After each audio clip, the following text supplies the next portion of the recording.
আপনি কি জানেন একটি বক্তৃতার প্রথম ৩০ সেকেন্ড ঠিক করে দেয় মানুষ আপনার কথা শুনবে নাকি মোবাইলে স্ক্রল করবে। আমরা অনেকেই বলি আসসালামু আলাইকুম, আমি অমুক, আজ আমি অমুক বিষয়ে কথা বলবো। আর ঠিক এখানেই আমরা শ্রোতাদের হারিয়ে ফেলি, কারণ এই শুরুটা বড্ড একঘেয়ে। কেন শুরুটা গুরুত্বপূর্ণ? বক্তৃতা শুরু করার মানে শুধু কথা বলা নয়, বরং শ্রোতাদের সঙ্গে একটি কানেকশন বা একটি যোগাযোগ তৈরি করা। আজ আমি আপনাদের সঙ্গে 5টি পাওয়ারফুল টেকনিক নিয়ে আলোচনা করব, যা আপনি স্টেজে কৌশল করলে আগুন ধরিয়ে দিতে পারেন। আপনি যখন বক্তা হিসেবে বক্তব্য রাখা শুরু করবেন, তখন একটি চমকপ্রদ প্রশ্ন দিয়ে শুরু করতে পারেন। অর্থাৎ সরাসরি মূল বিষয়ে না গিয়ে শ্রোতাদের এমন একটি প্রশ্ন করুন যা তাদের ভাবতে বাধ্য করবে। যেমন এভাবে বলতে পারেন, আপনারা কি জানেন পৃথিবীর 80% মানুষ পাবলিক স্পিকিংকে মৃত্যুর চেয়ে বেশি ভয় পায়? আবার আপনি এভাবেও শুরু করতে পারেন, অবিশ্বাস্য কোনো তথ্য বা পরিসংখ্যান দিয়ে। কারণ মানুষ কিন্তু তথ্য পছন্দ করে, বিশেষ করে সেটা যদি খুব অবাক করে দেওয়ার মতো কিছু হয়। যেমন, আপনারা কি জানেন গত 1 মিনিটে ইন্টারনেটে যে ডেটা তৈরি হয়েছে তা দিয়ে হাজার হাজার লাইব্রেরি ভরে ফেলা সম্ভব। ছোট একটি গল্প দিয়ে শুরু করতে পারেন, কারণ গল্পের মতো সম্মোহনী আর কিছুতেই নেই। শুরু করতে পারেন এভাবে, 2010 সালের এক বৃষ্টি ভেজা রাতে আমি যখন রাস্তায় দাঁড়িয়েছিলাম, তখন একটি ঘটনা আমার জীবনকে বদলে দিয়েছিল। দেখবেন আপনি যদি এভাবে শুরু করেন, সবাই কান খাড়া করে শুনবে। অথবা আপনি একটা শক্তিশালী উদ্ধৃতি দিয়ে শুরু করতে পারেন।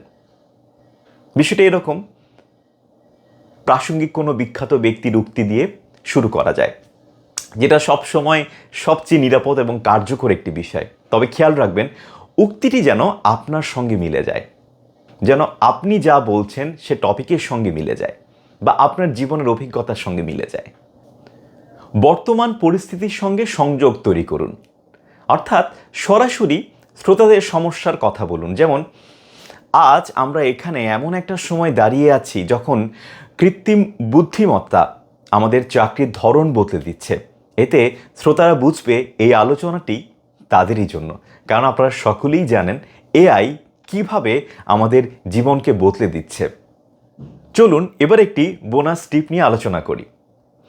আপনার প্রথম কথাটি বলার আগে 2 বা 3 সেকেন্ড আপনি নীরব থাকুন, সোজা হয়ে দাঁড়ান, সবার চোখের দিকে তাকান এবং একটি মুচকি হাসি দিন। এই নীরবতা আপনাকে একজন আত্মবিশ্বাসী বক্তা হিসেবে ফুটিয়ে তুলবে। একটা কথা মনে রাখবেন, শুরুটা যদি ভালো হয় তাহলে অর্ধেক কাজ আপনার শেষ হয়ে যাবে।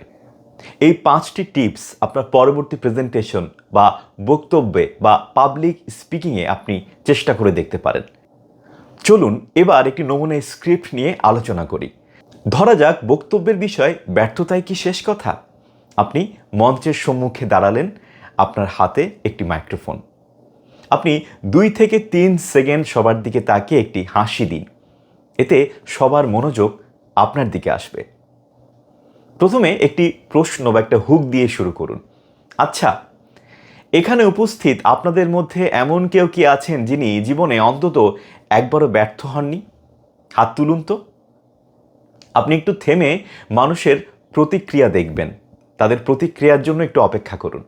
দেখবেন কেউই হাত তুলবে না, কারণ সবাই কোনো না কোনোভাবে তাদের জীবনে ব্যর্থ হয়েছে এবং একটা সময় ব্যর্থতা থেকে উঠে দাঁড়িয়েছে। কেউ নেই। এরপরে আপনি বলতে পারেন কেউ নেই, তার মানে আমরা সবাই কোনো না কোনো সময় হেরেছি।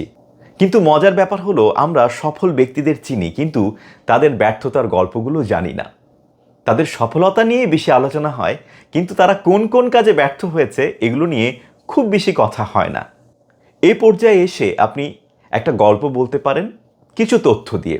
যেমন, টমাস আলভা এডিসন যখন বৈদ্যুতিক বাল্ব আবিষ্কারের চেষ্টা করেছিলেন, তখন তিনি 1000 বার ব্যর্থ হয়েছিলেন। একজন সাংবাদিক তাকে জিজ্ঞেস করেছিলেন, আপনি 1000 বার ব্যর্থ হয়ে কেমন বোধ করছেন? এডিসন উত্তর দিয়েছিলেন, আমি 1000 বার ব্যর্থ হইনি, বরং আমি 1000টি এমন উপায় খুঁজে বের করেছি যেগুলোতে বাল্ব জ্বলে না। চমৎকার না বিষয়টা? এভাবে বিভিন্ন গল্প বা তথ্য দিয়ে আপনি শ্রোতাদের মনোযোগ ধরে রাখতে পারেন। এরপর মূল বক্তব্যে কি বলবেন? এভাবে বলতে পারেন, বন্ধুরা, ব্যর্থতা মানেই সব শেষ হয়ে যাওয়া নয়। ব্যর্থতা হলো একটি সুযোগ। আবারও নতুন করে আরও বুদ্ধিমত্তার সঙ্গে শুরু করবেন। আজ আপনি যে জায়গায় আটকে আছেন সেটা আপনার গন্তব্য নয়, বরং আপনার যাত্রার একটি ছোট্ট বিরতি মাত্র। শেষে কি ধরনের কথা বলতে পারেন? তাই পরের বার যখন আপনি ব্যর্থ হবেন, তখন হতাশ হয়ে বসে না থেকে নিজেকে জিজ্ঞেস করুন, এই পরাজয় আমাকে নতুন কি শেখালো? মনে রাখবেন, হার মেনে নেওয়াটাই আসল পরাজয়। চেষ্টা চালিয়ে যাওয়াটাই হলো সাফল্যের প্রথম ধাপ। ধন্যবাদ সবাইকে। বক্তব্য দেওয়ার ক্ষেত্রে কিছু টিপস অবশ্যই মাথায় রাখবেন। কণ্ঠস্বর, গুরুত্বপূর্ণ পয়েন্টগুলো যেমন এডিসনের উক্তি, গলার স্বর কিছুটা গম্ভীর এবং দৃঢ় রাখুন। হাত পকেটে রাখবেন না। কথা বলার সময় হাত ব্যবহার করে অঙ্গভঙ্গি করুন, যেমন আমি করছি। ঠিক আছে? দর্শকদের সঙ্গে যোগাযোগটা কিন্তু খুবই গুরুত্বপূর্ণ। তাই মঞ্চে কেবল একদিকে না তাকিয়ে সবার দিকে ঘুরে ঘুরে তাকান। আর অবশ্যই কথা বলার ক্ষেত্রে শুদ্ধ উচ্চারণে কথা বলার চেষ্টা করবেন। কথার মধ্যে যদি আঞ্চলিকতা থাকে সেটা একটু বাদ দেওয়ার চেষ্টা করবেন, অর্থাৎ আঞ্চলিকতার সুর একটু বাদ দেওয়ার চেষ্টা করবেন। এই চেষ্টাই আপনার বক্তৃতাকে দিনের পর দিন আরও বেশি সুন্দর জায়গায় নিয়ে যাবে। আশা করি আজকের এই ভিডিওটি ভালো বক্তা হতে আপনাকে সাহায্য করবে। যদি এই ভিডিওটি ভালো লেগে থাকে, ফলো দিয়ে পাশে থাকুন।